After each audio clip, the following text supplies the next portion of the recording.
Hey everyone, it's Allison from AllisonReeves.co, and today I'm doing another really exciting interview with a friend and client of mine named Beth Birch, and she's a blogger at cauldronandbrew.com. Beth's been blogging for a while. She has really great content, really interesting blog and niche, but was struggling for a long time to kind of really hone in on her audience and figure out how to increase her traffic. So she joined the Monetization Accelerator program, and she's had a lot of wins over the last few months. So we're going to dive into her story, and we're going to talk about how she finally increased her traffic, how she finally tuned into her audience, and what kind of results she's gotten from tuning into her audience. So if you want to know more about Beth and her story and how she is finally making money with her blog, then just keep watching.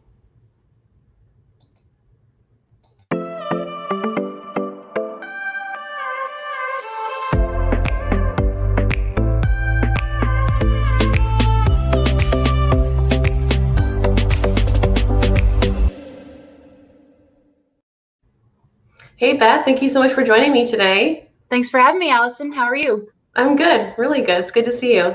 Good to be here. Yeah. So first, I just kind of want to dive into your background a little bit. If you want to tell me, like, what made you interested in blogging in the first place, and then how did you come up with the idea for the blog that you have now? Excellent. So I really got interested in blogging when I realized that all these things I teach in person, a lot of people were looking for online as well. And I found myself kind of saying the same things over and over again. And so I really wanted to create, kind of like you do when you're teaching. And Yeah. so I really wanted to create a space where I started out just kind of hosting a bunch of information at the time. Yeah. And so I started a blog so I could reach a lot of people and, give them the knowledge that I have.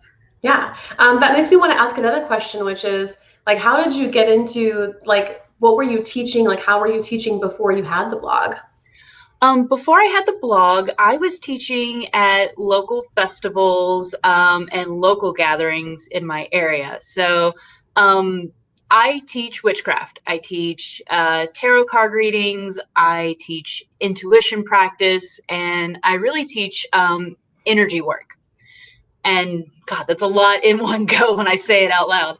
Um, but I got involved in all of that kind of stuff in my early 20s, and I got involved with a lot of local groups that just host gatherings of witches and all kinds of people. And I found myself, growing and able to teach these things. I had a group I worked with that facilitated these gatherings. And so I applied to be a teacher, and people were loving it and kept wanting me back as a teacher. So for the most part, I was teaching this all kind of in person.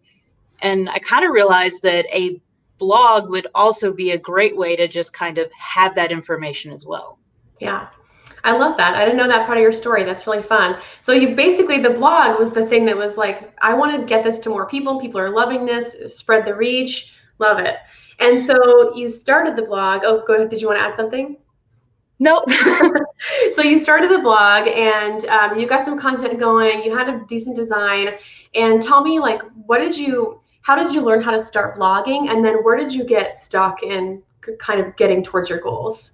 I found blogging on Pinterest, of all places. Makes You sense. know, yeah, Pinterest has a huge blogging community that's there. And I think it just kind of learned what I liked because I kept looking at how to build websites and things like that.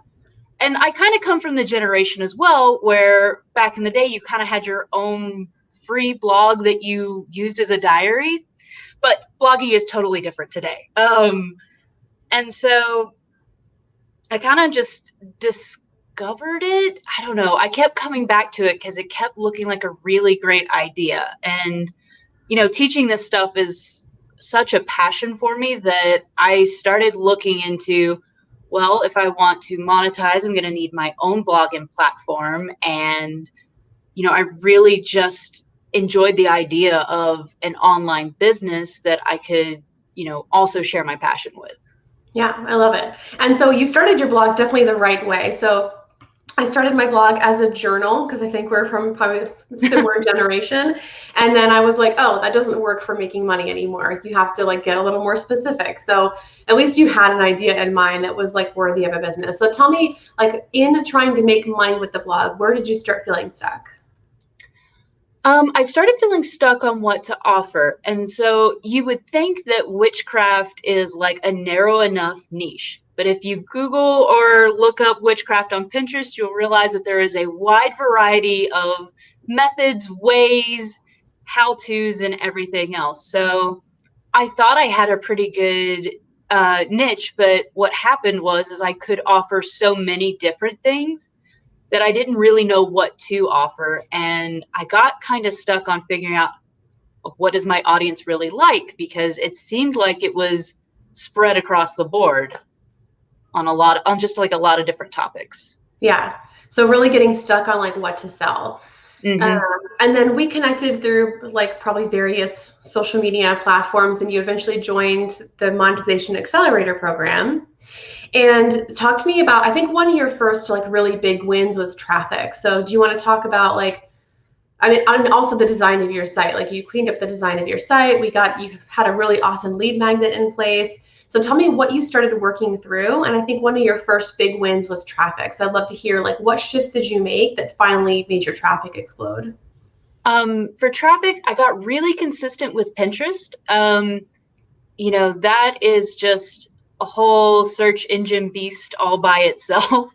And I think I had a really good basic start on it, but I was not maximizing in that area. So my first big win was in Pinterest and just cleaning up, like you said, cleaning up design of things and really just using my keywords well and things like that.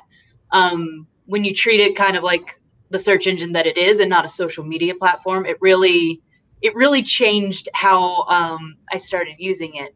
But I'm glad you bring up the opt-in, because I can tell that in the beginning I had more of a generic opt-in. I had a couple of good solid ideas, but I hadn't pushed one forward, if that makes Mm. sense. There wasn't one at the forefront of my website. And so once I got really specific with that, I feel like that helped grow my audience a ton, between the Pinterest getting me looks and then that being like this really nice honed in item. Yeah, it kind of like warms people up. That's what I always say is your lead magnet, if you can get specific enough and just push one really good lead magnet, it warms people up to what you're selling, which it sounds like it's done pretty well. You're building an audience of people who are interested in like the specific things that you want to sell on your blog. Absolutely. Cool. And so I feel like another thing that kind of happened with your traffic on Pinterest is you started growing your audience, and then you started getting some clarity around what your audience wanted, which I think gave you clarity around like what to actually sell, which was the main problem in the first place. So can you talk about like how did you start learning to listen to your audience, and then what did you do like specifically to listen to them, and how did that data help you make decisions on what to sell? Sure. I did that in a couple of different ways. So one of the big ways I learned to listen to my audience is I had my first launch fail. Seriously. And like it sounds terrible, and like I feel like that's where people would get stuck, is if they had their first launch and it flops. But it really helped me see that that's not something they wanted. I mean, and it's a big risk putting yourself out there. I had done a social launch, and so I put myself in front of friends and family and all kinds of things, and I had no takers, and I went, okay, that's not what my audience wants. I know that for sure. So besides that, growing the traffic let me figure out what blog posts were popular. I think before it was such an even spread that I just couldn't see. And so the more data I had, the more I had to work with. And I narrowed it down to 3 blog posts that were just the ones. So um, taking those things and really kind of seeing what they liked about it, I started brainstorming pretty much courses for one of those 3 things. the thing that called to me the most was the tarot card course. Yeah.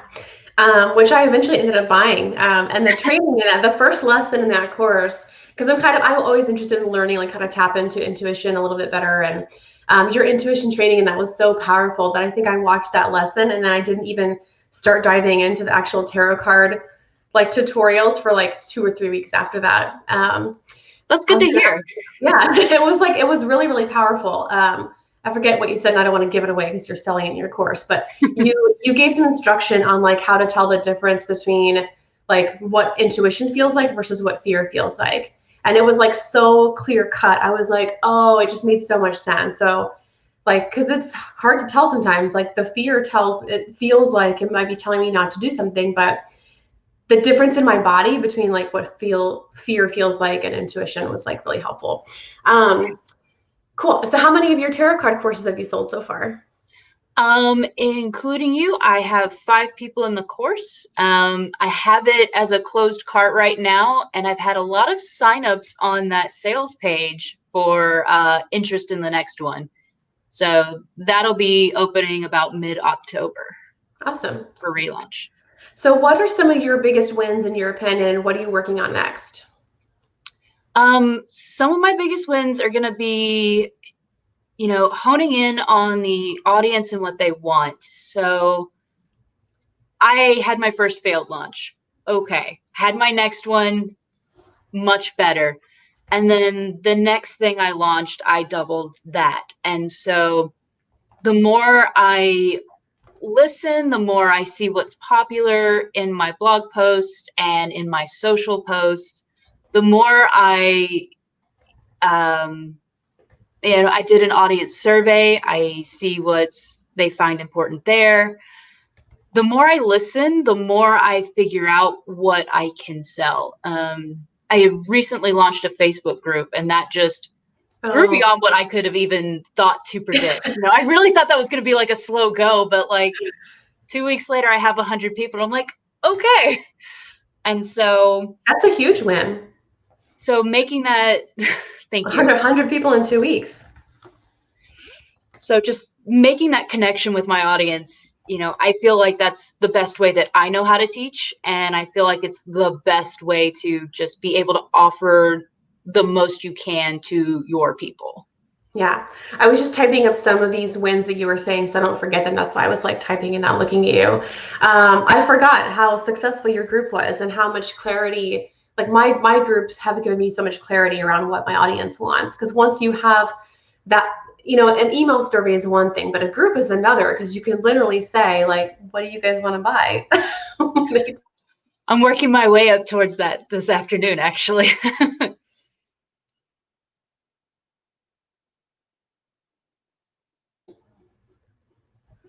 Are we still live? Is it still? Oh, wow. We were live the whole time, yeah.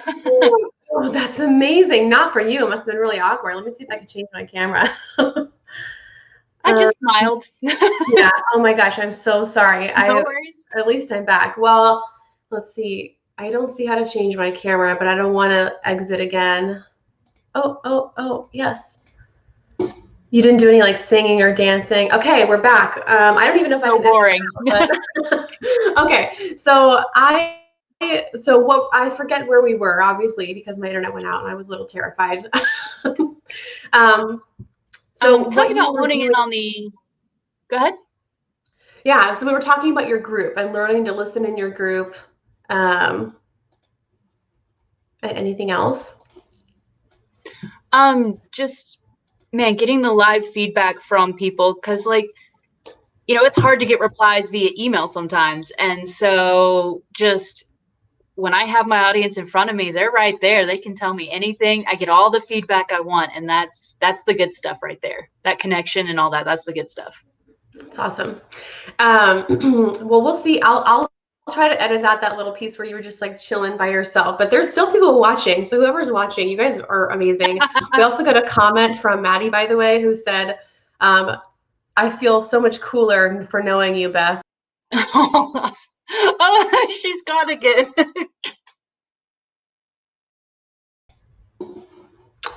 All right, I don't know why this video is still live after my internet went out twice, so I'm going to go ahead and wrap this video up, and then I will edit it after the broadcast. So we had some tips from Beth. So just to kind of review Beth's story, Beth was teaching witchcraft at a lot of local events and realized that it was so popular and people wanted to learn from her so much that she wanted to really expand her offer. So she started a blog. She was getting targeted by lots of really interesting things on Pinterest and realized that she wanted to start a blog of her own to create an income for her and her family and to also spread her message a little bit further. So she started her blog, she started writing blog posts, but she got stuck with learning how to sell things or learning what to sell. And that was when her and I connected, and she joined the Monetization Accelerator program. In the Monetization Accelerator program, she learned a lot of really great things. The first thing that happened was she redid her opt-in and she exploded her traffic and she started building her email list way, way faster. Then she did her first launch and she did it to still a pretty small email list. So we used her social media to do that launch, and it ended up being kind of a failed launch. She didn't get any sales from it, but she wasn't discouraged because she learned what her audience wanted and didn't want. And I will add, this is something Beth didn't say earlier in the interview, but we were really trying to play it safe during that launch, and her audience is very specific. She's teaching witchcraft for beginners, and I think we went a little generic with that offer. So once she started getting more traffic and we started seeing the posts that were more popular, we realized people want this very specific thing from her. So in her next launch, she actually was profitable for the first time. In her third launch after that, she actually doubled her revenue from the first launch. So her biggest piece of advice for everyone was the more you learn to listen to your audience and the more places you give yourself to get feedback from them, the more your sales will increase and you'll get clarity on what to sell. That was one of the biggest things she's learned in the program so far. She also, another piece of advice that she had for everyone was making sure to use Pinterest as a search engine tool rather than just a social media platform for you to be on. And her biggest thing that she learned was how to listen to your audience and knowing what to sell. Another huge win for her was getting 100 Facebook group members in 2 weeks, and that has provided the best place for her to learn how to sell things to her audience and what to sell more specifically over time. One piece of advice that she messaged me because my Wi-Fi went out twice. I asked her, like, what is the final advice that you would give anyone who is newer and wants to make money with a blog? And she said, build the audience connection and don't be afraid to be you. I'm an odd duck in the blogging world and I love it. So Beth, thank you so much for joining me today. Sorry about the technical difficulties. If you guys have questions or comments, leave them down below and I'll make sure that Beth sees them. But thank you for everyone who hung in here with the technical difficulties, and I'll see you in the next video.